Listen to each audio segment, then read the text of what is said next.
Hey guys, He-Man 10 here. Before we get this video started, I'm gonna let you guys know that there will be no videos involving me for about the next week. I've been diagnosed with the flu, and so, it's gonna be a while before that's all gone. So as of now, all the videos that'll be released are gonna be stuff that are edited by me, but recorded by someone else, like Brady, Asa, whatever. Alright, that's it. Thank you.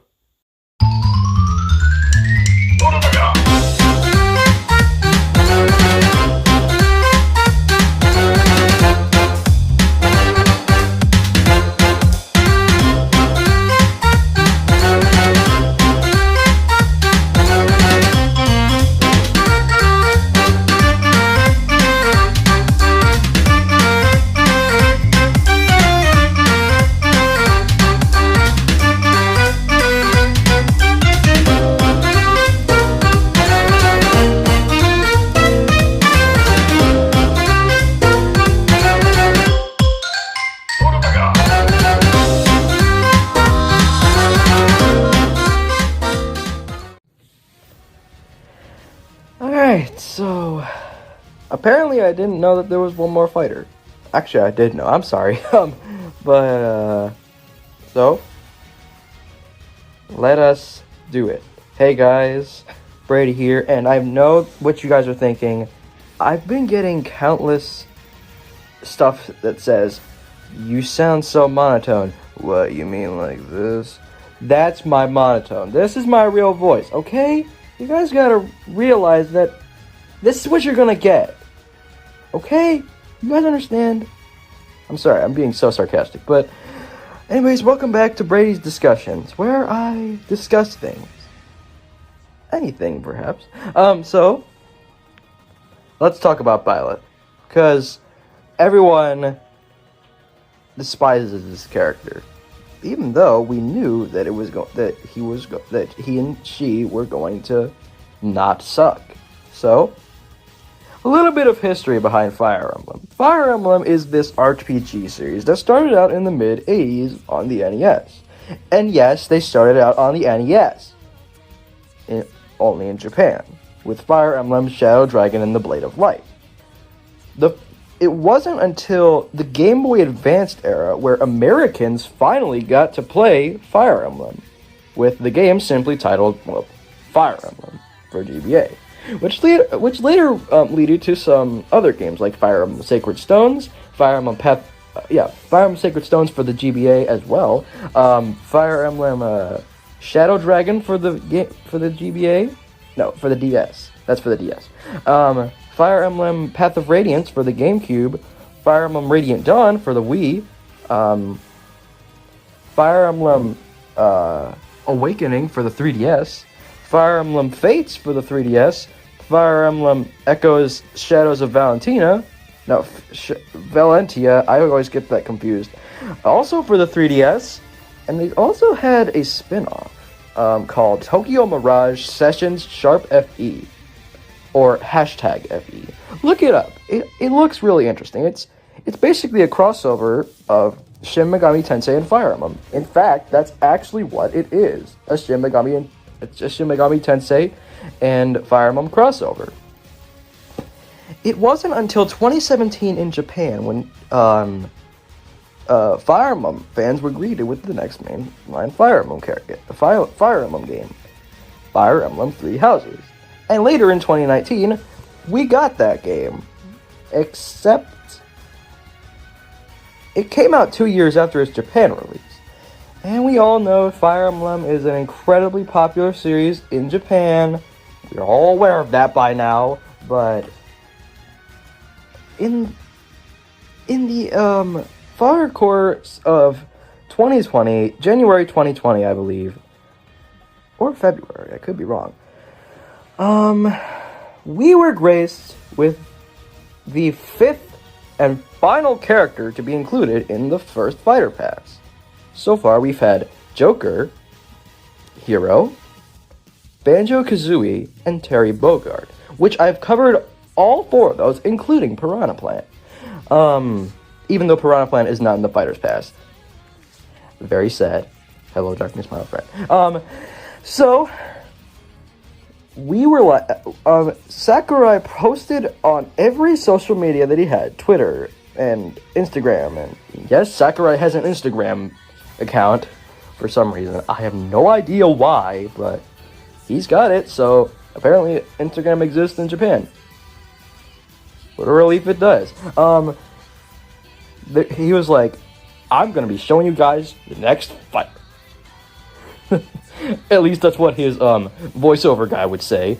And so the day finally came. We were sitting on our desks, turning on our computers, turning on our phones, turning on our laptops, watching the direct. We sat down in our seats, and the direct began. We were instantly confused. Correct? Absolutely freaking correct.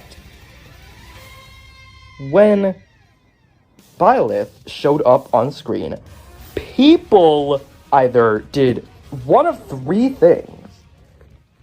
They got pissed off, they cried, or they screamed loudly. I did neither of those things when it was announced. I was like, okay, fine. So just one more Fire Emblem character. I'm okay with that. But seriously, from Three Houses? This game came out in 2017 in Japan and 2019 in the US. You really have your timing off, Nintendo. You know that, right? Correct. Because you guys are just freaking imbeciles.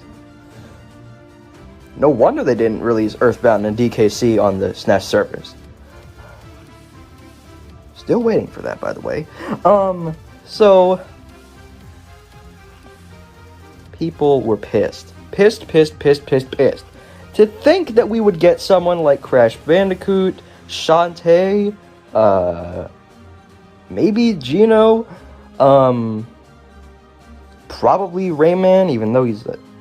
Oh, spirits don't deconfirm trophies. Dear... Dang it. Spirits don't deconfirm characters. There. Even though there's no proof, and there's no proof that characters aren't deconfirmed by, yeah, spirits don't deconfirm character slots. Or at least look at the comments on one of my videos.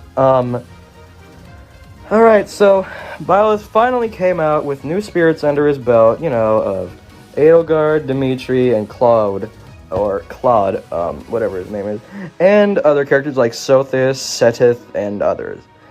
Just to name a few.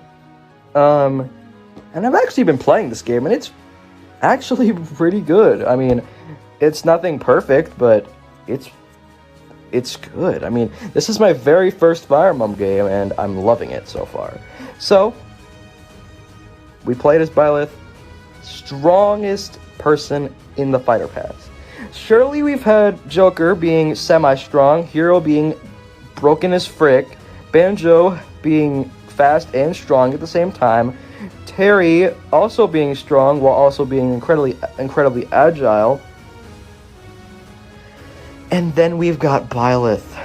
Byleth has many weapons at his and her disposal. So, let's talk about Byleth. Byleth, it's a good character. Don't get me wrong, there's a lot of cons to the pros and whatnot. Don't get those confused. Your brain will explode. So, yeah.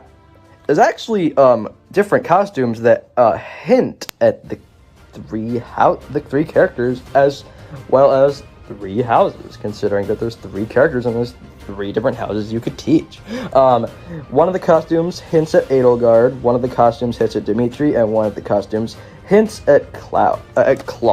And of course you could play as the female Byleth like you could in the game, but other than that, it's a good character. Don't get me wrong, there's a lot of cons, like I said, but it's an overall nice little character that you could buy for about as cheap of a price as Banjo-Kazooie or Terry Bogard. And of course, he comes with a stage. He comes with Garrig Mach Monastery. Say that 7 times fast. And of course, it has some tunes from Fire Emblem Three Houses, including the main theme in both Japanese and English, which is kind of cool. And let's not forget the Mii costumes. Now, we've had a lot of Mii costumes, actually. We've had returning ones as well from Smash 4, but this time around, Ubisoft is getting recognition. We got freaking Assassin's Creed being represented. Freaking Assassin's Creed. That's not the first time I've seen that. Then we got a rabbit hat, which is actually kind of cool if you think about it. No rabbit costume because you could instantly combine that with the KK Slider outfit. And then there's also Mega Man.exe and Mega Man X from Mega Man Battle Network and Mega Man X respectively. But then came another surprise indie character. Remember back in Banjo when we got Sans as a freaking Mii costume? Well, Microsoft is at it again. They added Cuphead in Smash. Hooray for us. And they chose the most bizarre sort of tune to go with it. Floral Fury. I almost said Fatal Fury. Oops. Of all the freaking songs you could choose, you chose Floral Fury? I'm not trying to say that that's a bad song. It's actually kind of catchy. But, Floral Fury of all the songs. You could have gone with Clip Joint Calamity or Botanic Panic or Sugarland Shimmy of all things. What else could you choose? A lot, actually. So many Cuphead songs. Yeah, and even Ruse of a News. That's my favorite. Well, not my favorite, but Threatenin' Zeppelin is also a good song. I know almost everything about Cuphead because I played the game and watched the Let's Plays. So, the costumes are really detailed, especially Cuphead, because Cuphead, just like Sans, is a Mii gunner. I don't know why you would make Sans a Mii gunner, but it's good enough. So, in the end, what makes Byleth a good character? In conclusion, what makes a freaking Fire Emblem character from a 2017 Japanese video game and a 2019 American video game work? What makes Byleth work? Everything. From the tactics, to the weapons, to the colors, to the spirits, to the costumes. This is clearly a mixed, yet great way to end off the first Fighter Pass, even though you have to purchase the Mii costumes separately. But anyways, that's it for now. If you guys need some more videos, I'll be there. I will always be there for your enjoyment, whether you guys like me or not. So, see you guys next time. Somehow, for maybe a review, or maybe something different. Plus, there's something special coming up soon. I sent something in the distance coming. Just be on the lookout. I'm not going to say what it is, but there's that. Sayonara.